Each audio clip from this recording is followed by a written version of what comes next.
ওরে আমার ছেলে, তোর এই অবস্থা কেমনে হলো? হাল্ক, দেখ আমার ছেলেকে কে যেন রাক্ষস বানিয়ে দিয়েছে।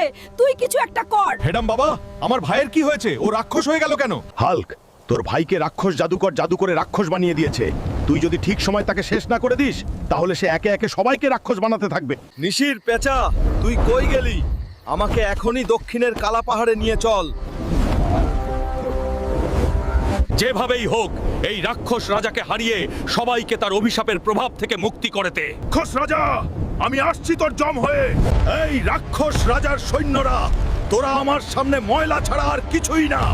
তাড়াতাড়ি তোদের রাজাকে ডাক। হাল্ক, তুই আমার রাজ্যে এসে ঝামেলা করছিস, আমি তোকে ছাড়বো না। রাক্ষস রাজা, আর তুই যে আমার মানুষের ওপর জাদু করেছিস, সেইটার জন্য আমি তোর শেষ দেখেই ছাড়বো। হাল্ক, তুই আমার সামনে কিছুই না। আজ থেকে